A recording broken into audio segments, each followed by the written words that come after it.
POW అన్ని పిఓడబ్ల్యూలు కలిపి చేస్తున్నటువంటి ఈ సమావేశము ముఖ్యంగా అందరూ కలిసి చేయాల్సినటువంటి పనులు చేపట్టాలి అని దాంట్లో కొన్ని విషయాలు ప్రస్తావించడం జరిగింది. ఈ కామన్ సివిల్ కోడ్ అనేది, ఉమ్మడి పౌరసత్వం అనేది, దాని మీద చర్చ. అది మంచిదా కాదా, దాని నుంచి వచ్చే జెండర్ జస్టిస్ అంటూ వస్తుందా లేదా అని తెలుసుకోవడానికి చాలా చక్కటి చర్చ జరిగింది. ఇంకొకటి అసలు ఈ కమ్యూనలిజం ఇవన్నీ కూడా వీటిని ఎట్లా ఎదుర్కోవాలి, కలిసి ఎట్లా ఎదుర్కోవాలి, ఏం చేయగలుగుతాము అనేది. ఇప్పుడున్నటువంటి వ్యవస్థలో ఎన్నో చట్టాలు మార్చడము, కొత్త చట్టాలు తీసుకురావడము, ఇవన్నీ కూడా ఈ సెక్యులరిజంకు తోడ్పడేటువంటివి కాకుండా ప్రజలకు హక్కులు లేకుండా చేసేటువంటివిగా ఉన్నాయి. దీన్ని ఎట్లా ఎదుర్కోవాలి అనేది కూడా పెద్ద ప్రశ్న. Thank you. ప్రగతిశీల మహిళా సంఘం అర్ధశతాబ్ది వార్షికోత్సవాలు జరగబోతున్నాయి. 1974లో ప్రారంభించిన పిఓడబ్ల్యూ వచ్చే సంవత్సరానికి 50 ఏళ్ళు చేరుకుంటోంది. ఈ సందర్భంగా మొన్న జూన్ 22న ఒక డిక్లరేషన్ని విడుదల చేశాం. ఈ సంవత్సర కాలం అర్ధశతాబ్ది వార్షికోత్సవాల్ని జరుపుతూ వివిధ అంశాల మీద సెమినార్లు పెట్టాలని, ముఖ్యంగా ప్రగతిశీల మహిళా సంఘం ఎంతో చరిత్రని నమోదు చేసుకుంది. మహిళల జీవితాల్లో పెనుమార్పులను తీసుకురావడానికి మహిళల జీవితాల్లో ప్రభావితం చేసిన ఒక సంస్థ. నిర్మాణయుతంగా ఎమర్జెన్సీ తర్వాత నిర్మాణయుతంగా ఎదిగినటువంటి పిఓడబ్ల్యూ అనేక పోరాటాలను చేపట్టింది. ముఖ్యంగా అధిక ధరలకు వ్యతిరేకంగా, అశ్లీలతకు వ్యతిరేకంగా, వరకట్న నిషేధం కోసం, చట్టాల అమలు కోసం, సారా వ్యతిరేక ఉద్యమంలో ఒక కీలక పాత్ర పోషించింది. అందాల పోటీని వ్యతిరేకిస్తూ స్త్రీల జీవితాల్ని కొలతల్లో బంధించడం, స్త్రీల శరీరాల్ని కొలతల్లో బంధించడం వంటిది సామ్రాజ్యవాద విష సంస్కృతిని చాటింది. ఈ నేపథ్యంలో ప్రగతిశీల మహిళా సంఘం పోరాటాలలో భాగంగా నిర్బంధాలను ఎదుర్కొన్నది. ఎంతోమంది మహిళా అమరవీరులు కూడా ఇవాళ పిఓడబ్ల్యూలో ఉన్నారు. ఏ ఉద్యమాలకైనా కొలమానం త్యాగం అంటారు. అటువంటి త్యాగాలకి కొదవలేని పిఓడబ్ల్యూ సంస్థ నిత్య నిర్బంధాలతో కొనసాగుతూ మహిళల కోసం, మహిళల హక్కుల కోసం నినదిస్తూ కొనసాగుతోంది. ఇటీవల ఊపా చట్టం వరకు ఎదుర్కొన్నటువంటి స్థితి, నిర్బంధ జీవితంలో భాగంగా మహిళల జీవితాల్లో మార్పులు తీసుకురావడంలో కోసం చేసినటువంటి చట్టాల రూపకల్పన కావచ్చు, మహిళల హక్కుల పరిరక్షణ కోసం చేసినటువంటి ఎన్నో పోరాటాల ఫలితంగానే ఈరోజు మహిళలు అసలు 498 చట్టం అంటే ఏంటి, కుటుంబ హింసను ఎందుకు వ్యతిరేకించాలా, లైంగిక వేధింపులను ఎందుకు తిరస్కరించాలా, అసలు సమానత్వం కోసం ఎట్లా మాట్లాడాలి, ఎందుకు పోరాడాలి, ఈ అవగాహనకి వాళ్ళు రాగలిగారు అంటే ఒక సుదీర్ఘకాలపు 50 సంవత్సరాల పోరాటం దాని వెనుక ఉన్నది అనేది ఒక వాస్తవం.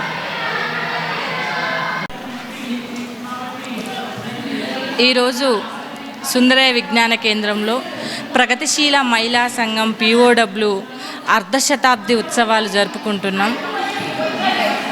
యావత్ తెలంగాణలో ఉన్నటువంటి అన్ని జిల్లాల నుంచి పిఓడబ్ల్యూలో సంబంధించినటువంటి ప్రతి ఒక్క మహిళలు ఈరోజు ఇక్కడికి కదిలి వచ్చారు.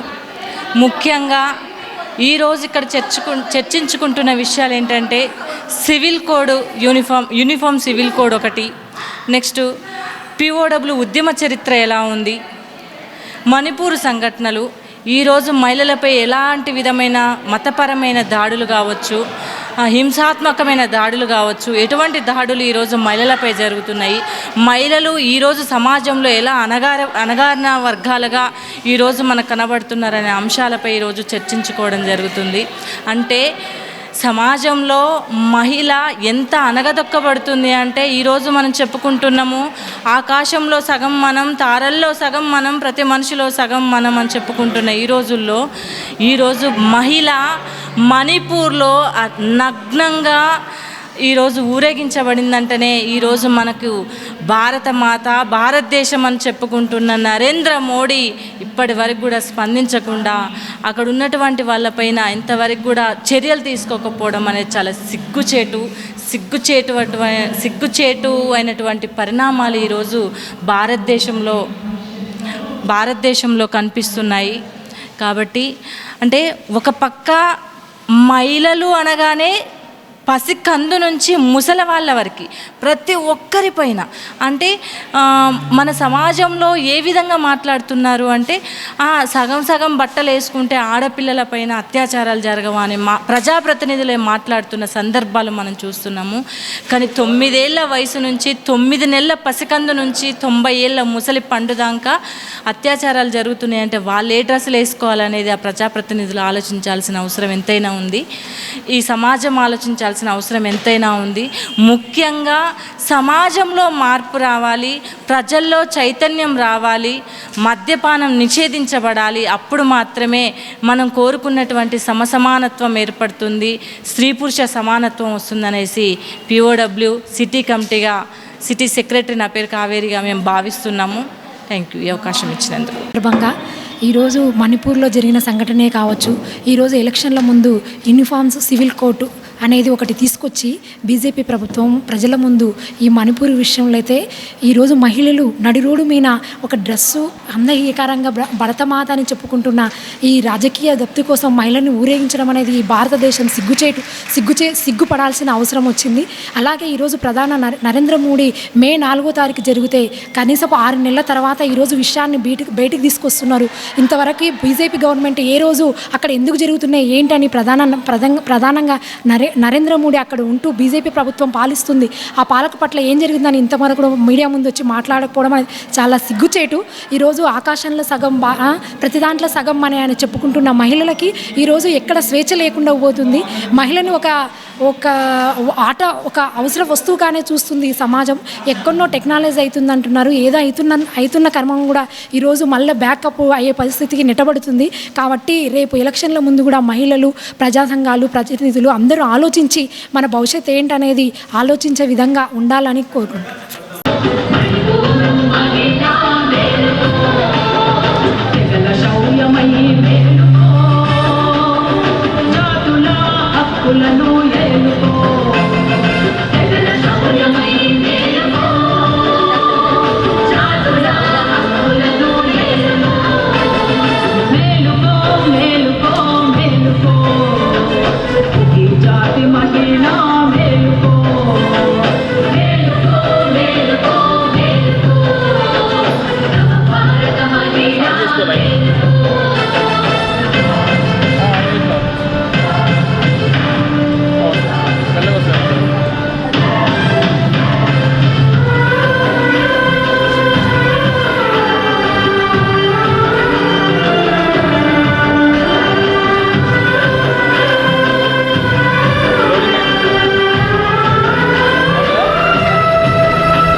ప్రగతిశీల మహిళా సంఘం ఆవిర్భవించి 50 సంవత్సరాలు పూర్తవుతున్నటువంటి సందర్భంలో అర్ధశతాబ్ది ఉత్సవాల్లో భాగంగా ఇవాళ సుందర విజ్ఞాన కేంద్రంలో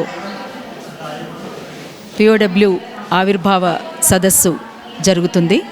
ఈరోజు దేశవ్యాపితంగా ఒక సంచలనంగా మారినటువంటి యూసీసీ, ఫ్యాసిజం, అట్లనే మణిపూర్, ఈ 3 అంశాలపైన ఇక్కడ ఈరోజు సదస్సు జరుగుతుంది.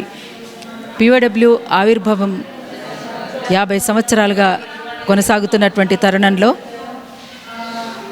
ఎన్నో పోరాటాలు నిర్వహించినటువంటి ప్రగతిశీల మహిళా సంఘం ఈ పోరాటంలో ముందుకు సాగుతున్నటువంటి సందర్భంలో చీలికలై 3 పిఓడబ్ల్యూలుగా, 1 పిఓడబ్ల్యూ స్త్రీ విముక్తిగా, పిఓడబ్ల్యూ స్త్రీ విముక్తి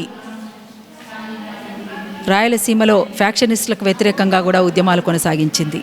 అంతేకాకుండా రాష్ట్ర వ్యాప్తంగా ఉన్నటువంటి పెద్ద ఎత్తున ఈ మద్యపానానికి వ్యతిరేకంగా సారా ఉద్యమాన్ని ముందుకు తీసుకుపోయినటువంటి చరిత్ర కూడా ఇవాళ ఈ పిఓడబ్ల్యూ స్త్రీ విముక్తికి ఉంది, అట్లనే ప్రగతిశీల మహిళా సంఘానికి ఉంది. ఇట్లా ఈ సంఘాలన్నీ కలిసి ఇప్పుడు 50 సంవత్సరాల క్రితం ఏర్పాటైనటువంటి పిఓడబ్ల్యూ అది పూర్తి చేసుకుంటున్నటువంటి సందర్భంలో అందరం ఒకటైతే బాగుంటుందనేటువంటి ఆలోచనతోటే ఒక్కచోటికి చేరి అందరూ కలిసి ఒకచోట ఈరోజు సదస్సు జరుపుకుంటున్నందుకు మరొక్కసారి వారందరికీ కూడా విప్లవాభినందనలు తెలియజేస్తూ ఉన్నాను. నేను కూడా గతంలో పిఓడబ్ల్యూ స్త్రీ విముక్తిలో స్టేట్ ట్రెజరర్గా స్టేట్ బాడీలో ఉండి నల్గొండ జిల్లాకు బాధ్యతలు వహించి వర్క్ చేసినాను. నేను అటు పిఓడబ్ల్యూ స్త్రీ విముక్తిలోను, ఇటు అరుణోదయలోను 2 సంఘాలలో కలిసి పనిచేశాను.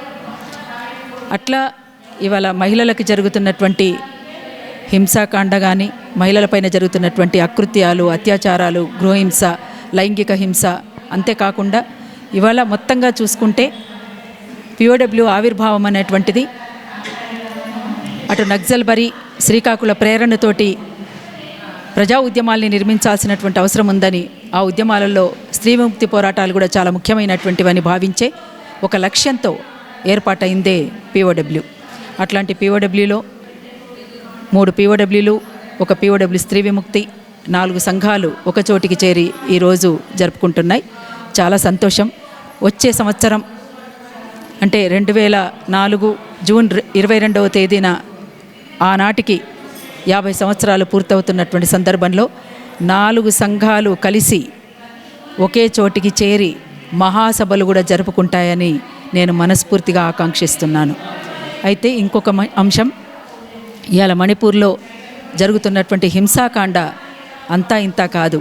నిజంగా ఇవాళ దేశం సిగ్గుతో తలదించుకునేటువంటి పరిస్థితులు ఇవాళ మణిపూర్లో జరుగుతూ ఉన్నాయి. ఒకవైపున బేటీ బచావో బేటీ పడావో అంటున్నటువంటి వీళ్ళు, ఇంకొక వైపున మహిళల్ని నగ్నంగా ఊరేగిస్తున్నటువంటి తీరు చూస్తుంటే మీ రాజకీయ స్వప్రయోజనాల కోసం మహిళల్ని ఎందుకు అడ్డు పెట్టుకుంటున్నారు? ఎందుకు ఈ రకమైనటువంటి హింసాకాండను కొనసాగిస్తున్నారు?